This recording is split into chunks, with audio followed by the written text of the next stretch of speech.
Yo, what's good everyone? Hope you're doing great. So today's video I'm gonna talk about my trauma. Hope you gonna like it, and if you don't, well, fuck you! So let's get right into it. So the story starts, I was at home doing nothing really interesting, and it was about 10 in the afternoon. Then I got a text from a good friend of mine. We used to see each other every single days. So this girl texts me if I wanna go to a chill with her and her friends at a park that is in a town pretty near where I live. I said of course I wanna chill with them, so I grabbed my box that is for my weed stuff and my bong. I put it in the trunk of my car. Then I got in my car and I drove to the park, and it was about a 20-minute drive. When I got there, I didn't see anyone at first, so I got out of my car, grabbed my smoking stuff, then I started to walk around trying to find her. After walking for about 5 minutes, I spotted a group of people at a table pretty far away in the park. So now my mission was to find water for the bong. So I walked to a building in the park, assuming there will be toilets. So I walked around the building and of course I found the toilets. So I went in there and filled my bong with the sink. Then I walked to the group of people I saw earlier, and it was indeed my friend and her friends. Once I got there, I said hi to everyone. There was about 5 people and they all saw that I had a bong with some good Zaza. So they were all excited because they didn't have any weed on them or anything to get fucked up on. So the first thing we did was smoke some weed, but some of them didn't want smoke from the bong for some reason. But I came prepared. I also had some rolling papers, but I didn't know how to roll. I mean, I can roll, but with the help of a pen. Anyways, so there was this guy and he said he knows how to roll. So I gave him some papers and some grinded weed. And this guy started to roll some of the most beautiful joints I've ever seen. This guy said that he used to roll some blunts as a job. So I understood why he's so good at rolling weed. So yeah, after he rolled the blunts, we all started to smoke some good devil's lettuce. I took some hits from the bong and I smoked from the joint to get nice and baked. After the session, we were just talking about random stuff for a long time.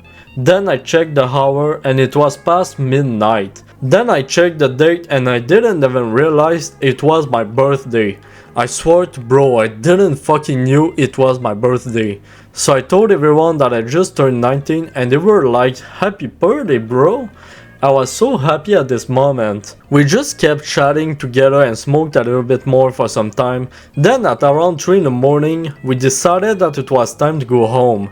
Before going into my car, the guy that rolled the blunts asked me if I can add him on Snapchat. I said sure and I didn't think much of it. So I added this guy on Snap and then I got my car. I drove to my house while still being baked. I mean, don't do it bro, I swear to bros. If you drive high, you can get in a lot of troubles. Anyways, I got home safely and I just fell asleep. So for the next days, this guy that I added on Snap kept asking me if we can see each other. But I was being too busy working. And I was working night shift at a grocery store, so during the day I had to sleep. Like for me, I stay up all night and I sleep all day because of my job. But one day I didn't have to work and this guy asked me if we can see each other. So I said sure, thinking he just wanted to have a new friend to chill with. He gave me an address and I drove there. The address was at a school in a place kinda suspicious. Like the place looked like the hood. Anyways, I parked my car in the school's parking lot. Then I saw him at a table in the schoolyard. And he was there with his friend. I said what's up and these motherfuckers were smoking a joint. They asked me if I want some. Of course I wanna smoke, so I took a couple of hits of that bitch. Then the other guy asked me if I wanna make some money. So I asked, what do you mean by that? And he just said that I can work for him. Either I become a drug dealer or I help them to steal cars. At this point I was shitting bricks. I knew this guy were dangerous. So I said I don't wanna do anything with them, and one of them pulled out a fucking knife. A god motherfucking knife. Then he was walking towards me, so I ran as fast as I can to my car, hopped in it, then floored it, as I drove as fast as I can away from these dudes. Once I got home, I noticed that the dude added me on a group chat on Snap, and these motherfuckers were fucking sending me pictures of their loaded guns, and I took it as a menace. Then they were saying stuff like, we don't aim for the feet, we aim for the head. And they said that they knew where I live because, like a fucking retard that I am, I left my Snapchat location on. So these dudes saw where I was at any time. I immediately deleted my Snapchat account and I was scared for my life. When I got in my room, my girlfriend was there and she asked me why I looked so scared. I said that there was some gangsters that wants to kill me. She said to chill out and not to worry. I explained everything to her and she said these people were probably just some wannabe gangsters. But I was sure those people were more dangerous than she thinks. The next day I woke up and nothing really special happened during the day until I checked my car. There was a fucking flat tire and a cut on it. I know I'm stupid, but even someone with 3 IQ can figure out who did this. One chance I didn't have to work that night or else I would be fucked. At first it really pissed me off, but then I realized that my parents and I were in danger because some gangsters actually knew where I live. Then later that day, I got a text from one of my friends and he said that I am in serious danger. He said that some people on Facebook asked him where I was, but my friend is a real goat and didn't say a thing to them. And at this point I was even more scared. If they asked my friend where I was, that means they stalked my Facebook. A few days later, I don't know if it was me being paranoid, but it was about 2 in the morning, I decided to take a walk and listen to some music while smoking some za. I walked to a park and I decided to go on the swing while listening to some good music. Then after about 20 minutes, I heard a loud car parking pretty near the park. I took off my earphone and I heard some people getting out of the car. I had this feeling that I was in danger. I turned off my network and I heard someone say "fuck man," and I was sure I was being followed. I think that they hacked my cellular network and they could access my location. So once I knew that I was being followed, I started to run home, and as I was running, I could hear the loud car roaming in the streets, but luckily they didn't find me. Once I got home, I locked all the doors at my house and I was being scared for the rest of the night. A few days later, I changed my car's tire and I went to work. Nothing really happened during the shift, but during my break, I saw 2 black cars parking next to my car. At this point in my head I was fucked. These gangsters wouldn't leave me the fuck alone, bruh. But eventually they drove away. But in the morning I finished my shift and I got in my car and I drove home. And as I was driving I noticed a white Honda Civic following me.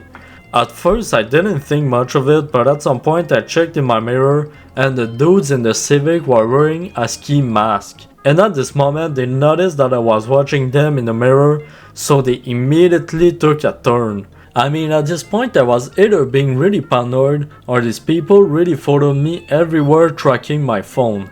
As the days went by, I was being so paranoid and scared that it was becoming serious. At some point, I thought that I couldn't trust my friends. Like I thought the gangster either paid my entourage or menaced them to watch me and lure me into a trap.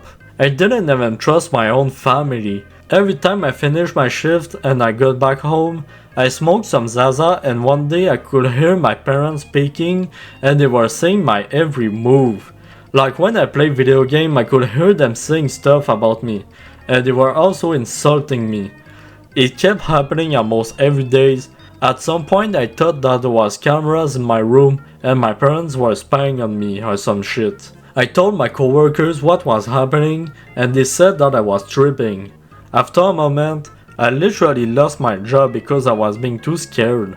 I felt like everyone were watching my every move. I was being so paranoid that I thought my parents would poison my food one day. I stayed inside of my room for 6 months. Thinking everyone wanted to kill me. One day my mom was so worried about my mental health. She called a mental health number and she made me talk with someone that worked at the hospital.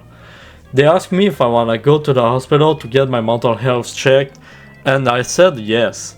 Not because of my mental health, but because I didn't wanna stay around people. I thought that at least at the hospital I would be safe. So the next day a girl that works at the hospital picked me up in her car and she took me to the psychiatrist hospital.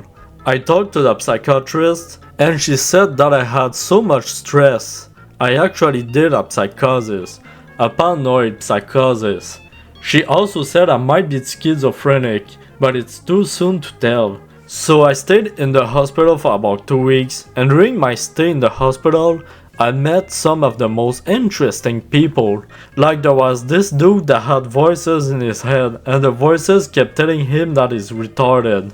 Another guy, he seemed kinda normal, but bro was complaining about every meals. And there was some dude who had a car accident, and when he woke up from the accident, he said that everyone that speaks French are terrorists. Like I live in Quebec, and everyone does speak French. He also said he wants to bomb the hospital. Yeah, very nice guy. So yeah, the mental hospital isn't the best place on earth.